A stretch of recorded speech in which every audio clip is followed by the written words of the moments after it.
আসসালামু আলাইকুম রহমতুল্লাহি ওয়া বারাকাতুহু নাহমাদুহু ওয়া নুসাল্লি আলা রাসূলিল কারীম আম্মা বাদ। ডিয়ার ফ্রেন্ডস, আশা করি প্রত্যেকেই ভালো আছেন। আলহামদুলিল্লাহ, আমিও ভালো আছি। তো বন্ধুরা, আজকে আমি আলোচনা করব সাদা স্রাব নিয়ে। বন্ধুরা, এই সাদা স্রাবের রোগী সাধারণত পরিবারে বা প্রতিবেশীদের মধ্যে 2-4 জন নেই। এটা না থাকাটাই যেন অবিশ্বাস্য একটি ব্যাপার। একটি কথা রয়েছে, যার আছে আমাশা তার নেই দেহের আশা।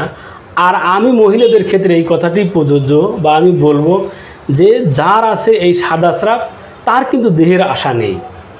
কারণ চোখ বসে যেতে থাকে, এরকম গাল বসে যেতে থাকে, হাড় জিরজিরে হতে থাকে, শরীরের ওজনে একেবারে হ্রাস পেতে থাকে। আর এই সাদা স্রাব কিন্তু একটি রোগ, আর এটি বহন করে হাজারো রোগ। সাধারণত এই সাদা স্রাবের রোগীদের মুখে রুচি থাকে না, স্মৃতিশক্তি দুর্বল হয়ে যেতে থাকে, শরীরে গিটে গিটে বাত হতে থাকে। এক কথায় শরীরে দুর্বলতা জনিত লাবণ্যতা বলতে কী জিনিস, এই সাদা স্রাবের রোগীদের এটি থাকে না। তো বন্ধুরা, এই সাদা স্রাব থেকে মুক্তি পেতে হাজারো চিকিৎসা নিচ্ছেন, রেজাল্ট শূন্য। প্লিজ ফিরে আসুন প্রকৃতির দিকে। প্রকৃতি আপনার পরম বন্ধু হিসেবে আবির্ভূত হবে, আপনার এই রোগকে একেবারেই সারিয়ে তুলবে।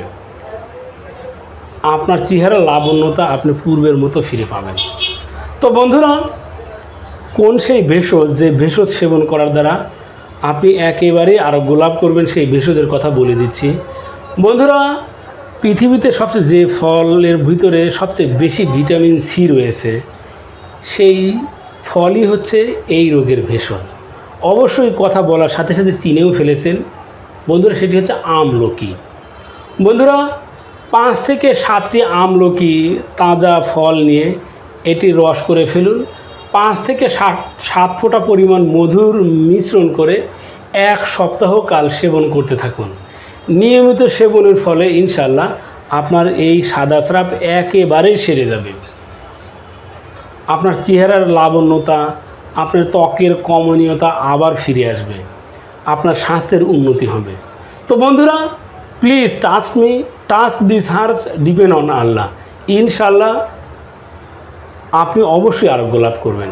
তো বন্ধুরা, এই ছিল আমাদের আজকের আলোচ্য বিষয়। আমার আপনার চারপাশে যে সকল ভেষজগুলো ছড়িয়ে ছিটিয়ে রয়েছে, এই সকল ভেষজ গুণাবলী সম্পর্কে জানতে চোখ রাখুন আপনাদের প্রিয় ইউটিউব চ্যানেল অল টাইম ওকেতে।